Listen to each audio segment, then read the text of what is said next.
बिस्मिल्लाहिर्रहमानिर्रहीम अस्सलाम वालेकुम। अल्लाह ताला से दुआ है कि अल्लाह ताला आपके इसमें खुशहादगी करे। आज हम बनाने जा रहे हैं the perfect shami kebab recipe, और इसके बाद आपको बताऊंगी कि शामी कबाब बनाना क्यों ज़रूरी है। ठीक है, ये आपको लाजमी एंड तक देखना है वीडियो, ताकि आपको पता चले क्यों ज़रूरी है शामी कबाब बनाना।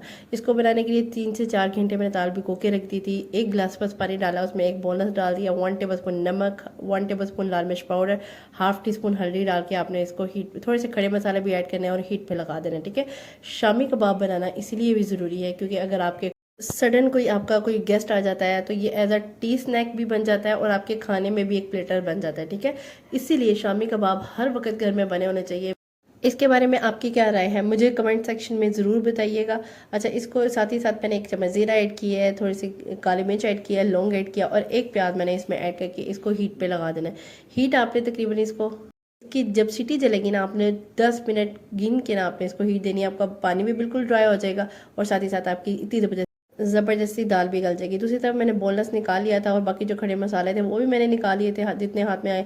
और उसके बाद मैंने बोनलेस को अच्छी तरह से ना इसके रेशे रेशे कर दिए थे इसके चिकन के। उसके बाद अच्छे से इसको हाथों की मदद से मिक्सचर को मिक्सअप कर लेना है।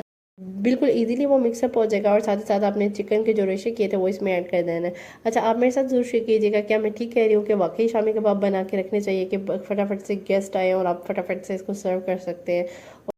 अभी तक जितनों ने मुझे सब्सक्राइब किया हुआ है उनका बहुत ज़्यादा शुक्रिया, और जो नए देखने वाले हैं उनके साथ गुजारिश है कि मेरे चैनल को सब्सक्राइब करें। और जी, साथ ही साथ मैंने इसमें कुटी हुई लाल मिर्च ऐड कर दी है और 1 टीस्पून आपने कुटी हुई लाल मिर्च ऐड करनी है, काली मिर्च और आपने गरम मसाला। मसाले के बाद आपने इसमें कुटा हुआ धनिया ऐड करना है, 1 टेबल स्पून भर के आपने ऐड कर देना है।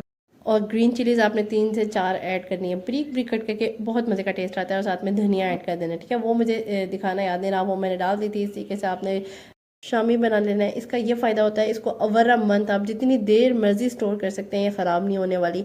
और जब भी कोई गेस्ट आए तो हम क्विक से ये रेसिपी बना लेते हैं। ये देखिए, मैं तकरीबन 1 वीक हो गया था मुझे इसको फ्रीज़ किए हुए। तो इस तरह से आपने बॉक्स में कोई भी शॉपिंग बैग डाल के इस तरह से आपने सेव कर लेनी है। और इस तरीके से इतनी ज़बरदस्त सी शामी रेडी हो जाती है ना, और आपको कोई भी गेस्ट आ जाए कोई फिक्र नहीं होती है। जब आपको पता हो कि एक डिश तो आपकी ऑलमोस्ट रेडी है, जैसे एक शामी कबाब, इस तरह की कोई चीज़ें मस्ट बना के रखा करें अपने घर में। अच्छा, इस तरीके से मैंने क्या किया, शामी को फ्राई कर लिया। बहुत हल्की आंच पे आपने इसको फ्राई कर लेना है, ज़्यादा फुल आंच नहीं करना, वरना ये अंदर से नहीं पकेगी, क्यों फ्रीज़ हुई होती है। आपने हल्की आंच से 3 से 4 मिनट आपने एक साइड से पकाना, फिर उसी तरह के तरीके से दूसरी साइड पर पकाना और अच्छा सा इसको कलर दे देना है। जी, तो ये परफेक्ट शामी कबाब की रेसिपी कंप्लीट है। Do follow me and subscribe to my channel. Next video तक के लिए अल्लाह हाफिज़।